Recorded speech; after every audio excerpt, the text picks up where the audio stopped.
Thank you for joining us on Sunshine Report. My name is Adebimpe Akindele.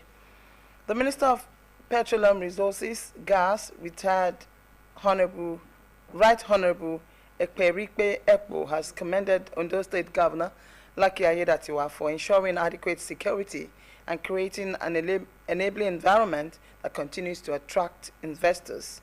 The minister gave the commendation at the Government House, Alagbaka Akure, after inspecting the Supertech methanol and ammonium plant in Ore, Odigbo local government area.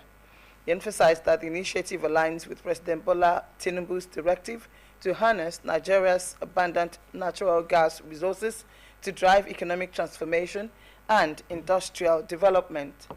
He congratulated Governor Aiyedatiwa for hosting the first methanol production facility in the country, noting that the Nigerian National Petroleum Company Limited is expected to leverage such investments to enhance upstream operations and promote value addition in the gas sector. Governor Aiyedatiwa appreciated the minister's visit and lauded the minister for the visit and lauded the Ondo State Development and Investment Promotion Agency for removing bureaucratic bottlenecks that often discourage investors. He highlighted the growing number of industrial projects facilitated through ONDIPA, including a 500,000 barrel per day modular refinery and a petrochemical plant for fertilizer production in Ilaje local government area. Aiyedatiwa identified the Southern Senatorial District as the state's economic hub, rich in oil, gas, and mineral resources, with ongoing projects such as the proposed deep sea port and the Ondo-Liyin Industrial Hub, where cassava is being processed into ethanol.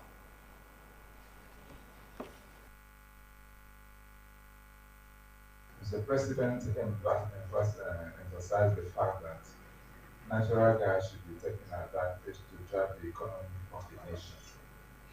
And I have to congratulate you that your state is the first state that methanol is being produced for use, whereby upstream companies, as I gave a charge to the NNPC, will be taking advantage of that to drive the upstream operation in our country, Nigeria, which is adding value. So I congratulate you for providing an enabling environment for such a massive project to be put in place in Ondo State and provide adequate security and providing an enabling environment for that project to thrive, for foreigners to come in and invest in the state. I say congratulations, Your Excellency. That is what all other states should imbibe, so that we drive the economy of the nation in the direction it should be. I've come to see the good things in your state. On my returning, I will go and prove, Mr. President, that this project needs to be commissioned. The raw material is permanent.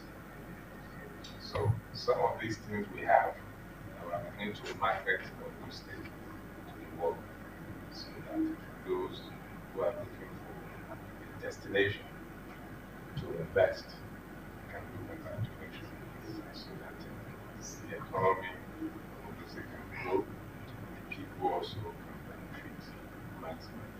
So that is the primary mandate we have here, to be elected as a government, the security and well-being of the people, and continue to do that in partnership with other well-meaning individuals that want to ensure that the state is safe and investment friendly enough.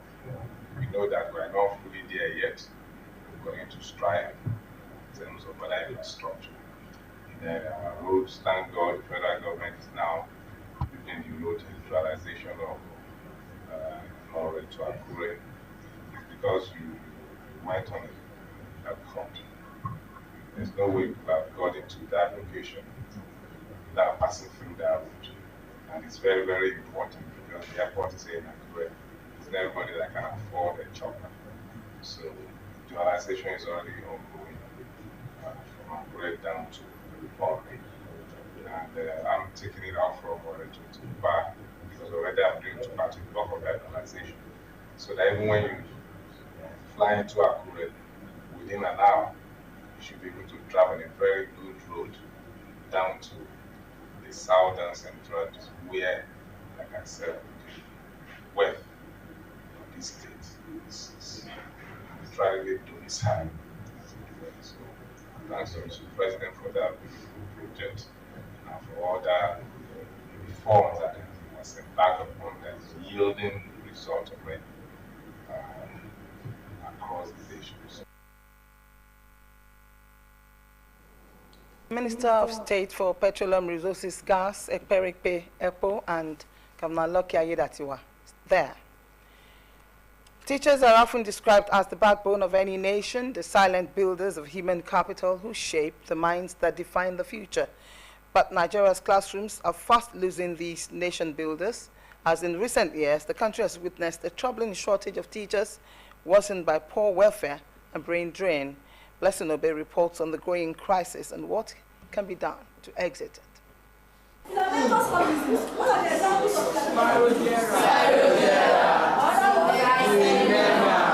Education remains one of the strongest drivers of social and economic progress, and teachers sit at the very heart of it.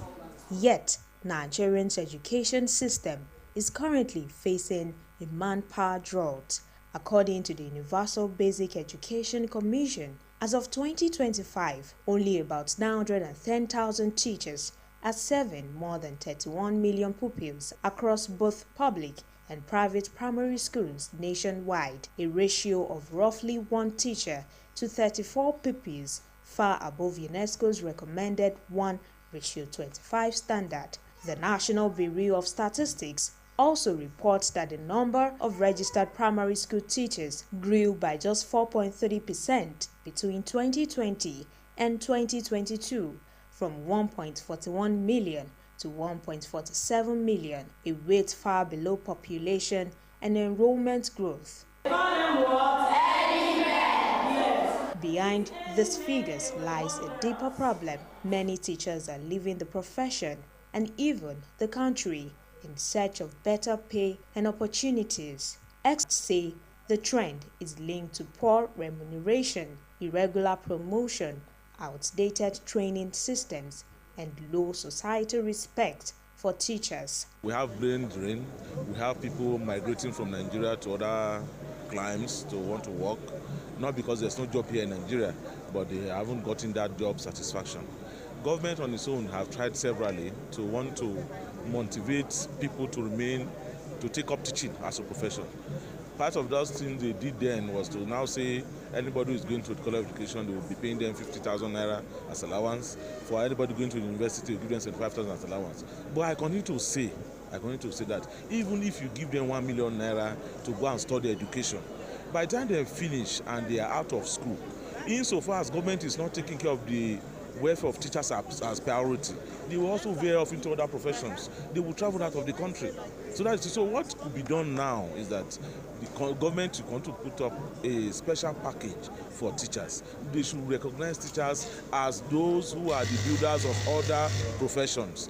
The consequences are stark: overcrowded classrooms, declining academic performance, and a growing number of children falling behind. UNICEF reports that approximately 17% of Nigerian children aged 10 lack basic literacy skills, unable to read or comprehend simple texts. However, some state governments are beginning to respond. In Ondo State, Governor Lucky Aiyedatiwa recently approved the recruitment of 1,100 teachers across both primary and secondary schools, part of efforts to tackle teacher shortage, boost quality education, and create jobs for qualified graduates. The government is now improving in the welfare of workers in the education sector, especially teachers.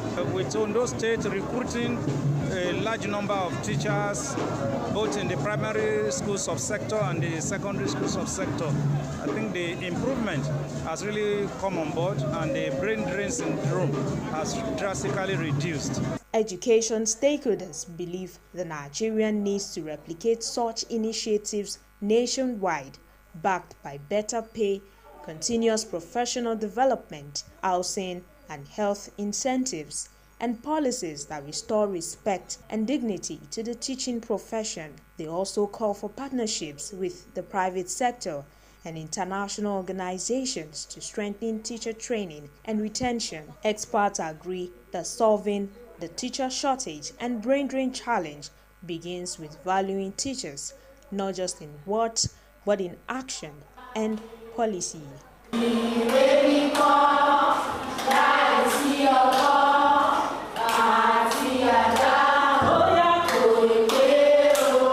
Blessing Obe, Osrc News. Moving to health, mental health conditions such as anxiety and depression are among the leading causes of disability globally. They affect people of all ages and backgrounds. Experts say these factors can shape how we think, feel, and live. OSRC's Adewumi Taiwo has more on it. Nearly 1 billion people worldwide struggle with mental health conditions, and 1 in 6 people will experience a mental health disorder during their lifetime. Statistics shows that anxiety disorder alone affects over 301 million people globally. Experts identify multiple causes of the growing mental health crisis, including genetic predisposition, substance abuse, trauma, prolonged stress, unemployment, financial instability, and social isolation. According to the Permanent Secretary, Ministry of Health, Ondo State, Dr. Ayotunde Adeniran, economic crisis is one of the major factors contributing to mental health challenges. He emphasized that individuals should learn to live within their means to reduce stress and anxiety. Let's take it easy. Take it in this easy means that, yes, the economy is there. The economic factors are obvious to every one of us. There are things we can do to change our fortune. There are things we can do to improve our economic situation. But there are things that are beyond individuals, that are based on government policies. But the impact of whatever you do or whatever government does will rub on our mental health. Therefore, the first thing is that live according to what you earn, according to your means. Don't go beyond it. Don't compare yourself with anyone. Ensure that you visit hospitals, you take enough rest. And whether you think you become so stressful or so depressed, please don't shy away from visiting hospital. A psychologist, Oritoke Okeowo, described mental health as a universal human experience, noting that being mentally ill does not mean being mad. Once you say mental health, a lot of people in the community believe that you're talking about madness or psychosis, and there's a lot of stigma attached to that. So the society is afraid of being tagged as being mentally unstable. So they believe that it's just about, oh, once they say I'm not mentally stable, then that means I'm mad. So you find a lot of people not even wanting to hear about it. So even it's as bad as you're talking to somebody and you say, I'm a mental health advocate, I get this a lot. And people are like, oh, you're dealing with the mad people. And I'm like, no, that's not what it's all about, in totality. So there's that stigma in the environment. And of course, this is coming from the fact that there is lack of awareness and there's lack of education in this line. So people really don't have the understanding, the basic understanding of what mental health is and all the things that surround it. And also, when we say mental health, if in our regular society we have very good access to mental health services, then people would not feel stigmatized. Or people they can associate with it. The way we say let's have churches every 5 minutes drive, or let's all around us, then it becomes a regular thing amongst us, and then people can feel very, very comfortable with it. She advised Nigerians to watch out for early signs such as persistent sadness, loss of interest in activities, or withdrawal from people. Another respondent, Sulaiman Olaleye, gives further insight into the meaning, causes, and possible solutions to mental health crisis. Every problem there's always always 1,001 solution. Where medically, the medical experts have explained that if you have any ailment, we have mental ailment, we have body ailment. So like mental stress is one of it, depression is one of mental ailments. They should consult medical attention. So there is always medical solutions to some of these problems. So you may have to go to rehabilitation. So, and that's what they do in most cases. When someone that has mental health, the person will have to go through rehabilitation. They have to study what causes those things, try to reshape that person to live a like an antidote, inculcate the habit of ensuring the rest, take enough rest. We should always love, inculcate the habit of taking healthy food. There's a difference between healthy food and expensive food. Some food are expensive, they are not healthy. So when you take healthy food, the majority of healthy food are not expensive. Experts believe that understanding the numbers and the human stories behind them, society can work towards creating a more supportive and inclusive environment for everyone. Adewumi Taiwo, Osrc News. In Akure South local government area to remain calm following a protest over the prolonged abandonment of the road. Chairman of Akure South local government, Benga Fashua, while addressing the protesters, assured them that the neglected road would receive urgent attention within the shortest possible time. Joy Pius now completes the story. Across Ondo State, several major road projects have been completed or are currently underway, underscoring the government's commitment to improving mobility and boosting economic growth.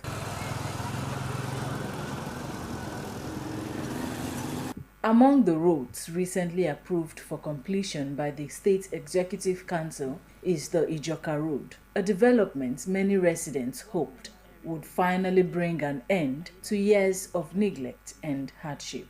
However, while many areas are benefiting from Governor Ayedatiwa's infrastructure drive, residents of Ijoka in Akure South say their story remains incomplete until their long-abandoned road is rehabilitated. Frustrated by the condition of the road, the residents took to the streets to protest.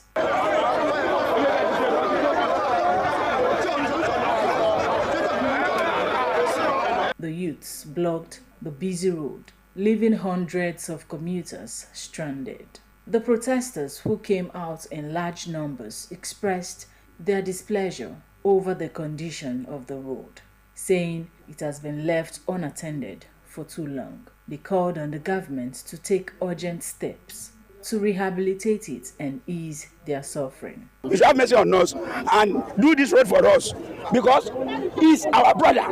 You should not let us suffer. You should not let us bear these doors just like that till this end of this year.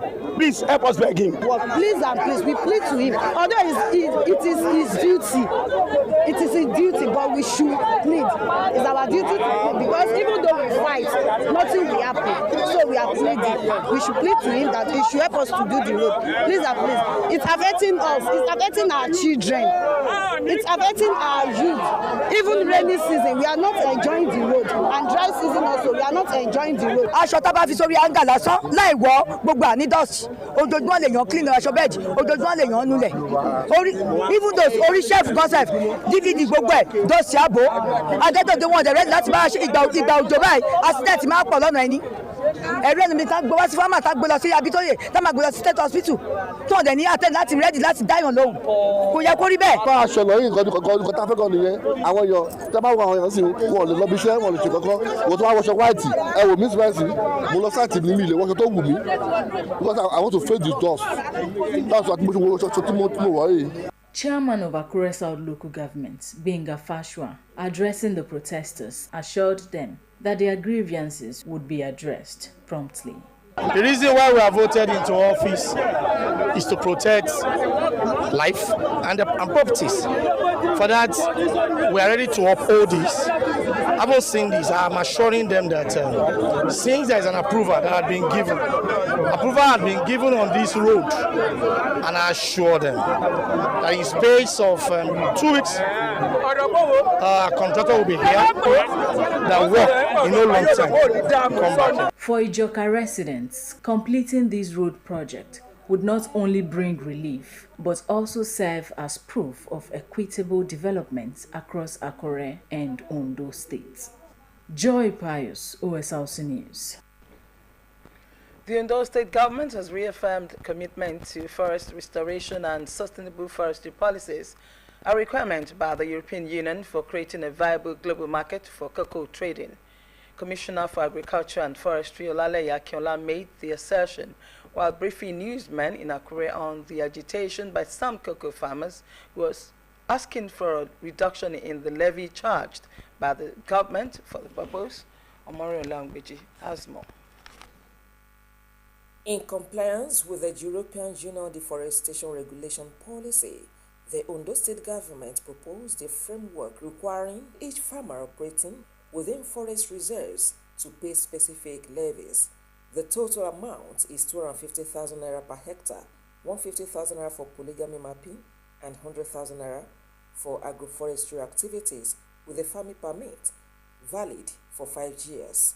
This proposal generated reactions, including an open letter signed by the global president of the Cocoa Farmers Alliance Association of Africa, Adeola Adegoke, appealed to Governor Lucky Ayedatiwa for a downward review of the levies, citing the negative effects on smallholders farmers. Doing that and, At a press briefing, Commissioner for Agriculture and Forestry Olaleye Akinola explained the importance of the government's decision. He explained that the 250,000 naira had already been subsidized and would only be paid once aimed at restoring the depleted forest reserves and positioning Ondo State as a model for sustainable cocoa production in Nigeria. He added that mapping and monitoring activities are already ongoing, with the government partnering accredited firms using advanced technology for farm traceability. Mr. Akinola also announced that all yearly revenue collections have been suspended until next year to ease farmers' participation in the ongoing registration and compliance exercise. According to him, any farmer who fulfills all necessary conditions will retain access to the forest forever. the target of the European Union is to make sure that the depleted forest is also reforested, that is afforestation. You understand? So we have to do what we call agroforestry. And these farmers, if we don't tell the European Union that the state government is taking conscious, tight effort to make sure that we plant the trees, and the trees as well survive with the cocoa or whatever crop in our forest area, then they will not allow, they will not buy this cocoa from the farmers. So we are making the step, and we need to nurse these trees. We need to give to the farmers. We need to devise a means to make sure they plant, and as well, we also map each farmer, identify each farmer to his particular farm. The commissioner revealed that the government is preparing a new legislation to be forwarded to the House of Assembly, which will categorize forest areas into 3 distinct zones: the core zone, the sustainability zone, and the buffer zone. We as a state government, we are trying to protect them. We are trying to legislate to make sure we take necessary steps for them to sustain their livelihood, even in the forest area, the reserve area, and as well make sure that we also sustain the environment. What is hazardous to us is what the trees use to produce fruits, to germinate a lot of, so that they germinate, they move this away from the atmosphere because it's hazardous. Then they give us oxygen, which is also very much important for us to continue to live. We want to come up with this legislation and take it to the House of Assembly, Ondo State House of Assembly, then they pass it into law. The 40% of cocoa in Nigeria is being produced in the state. So we want to retain that position, and we want to as well increase. The commissioner reiterated that the Ayedatiwa's administration remains fully committed to balancing economic growth with environmental sustainability, assuring that all genuine farmers will receive government support throughout the transition process. Omori Olangbeji, Osrc News.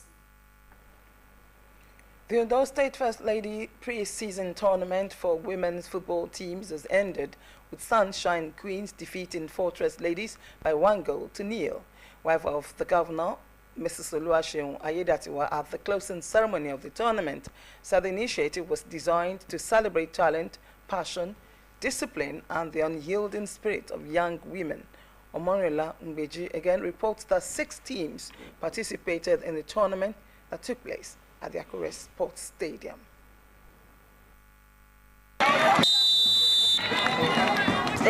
The First Lady pre-season football competition was initiated by the wife of Ondo State Governor, Mrs. Oluwaseun Ayedatiwa, to provide a platform for female footballers in the state to build confidence and adequately prepare for the new football season. The grand finale of the tournament kicked off at exactly 4:45 p.m. featuring Sunshine Queens against Fortress Ladies. Elated by the quality of play, the governor's wife commended the high level of professionalism displayed by the girls, noting that with the right support, they would make the state proud at the highest level, while commending the commitment of the Ondo State Football Agency to nurturing talents and creating opportunities for youths in the state. Mrs. Ayedatiwa promised to partner with the agency to ensure its continuous growth. When we conceived this initiative, our vision was clear: to provide a platform for our female footballers to showcase their skills, build confidence, and prepare adequate for the new football season. This tournament has again reminded us that when given the right support, our girls can compete at the highest level and bring glory to Ondo State and Nigeria. Chairman of the Ondo State Football Agency, Divine Ogbonaya, described the tournament as an opportunity to prepare the players for upcoming challenges and lauded the governor's wife for her commitment to promoting women in sports. We want to use this opportunity to prepare our girls, to show that we are ready. Wherever we have the lapses, we may not get the best at a particular time, but the more we progress, the more we see the lapses, we see corrections. Even today, the final we play, we won the match, yes. But you have some lapses, the answer is yes. That we need to go back to the drawing board. The only goal of the final match was scored by Sunshine Queens Precious Edio at exactly 4:57 p.m. The tournament came to a close at 6:10 p.m. with Sunshine Queens crowned champions of the First Lady pre-season tournament.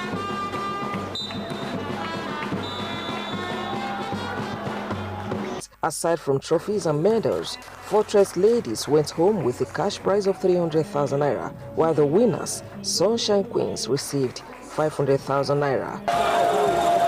The week-long tournament, which kicked off November 2nd, showcased football artistry, tactical brilliance, and emerging talent, providing participating teams with a valuable platform to fine-tune their strategies ahead of the new football season.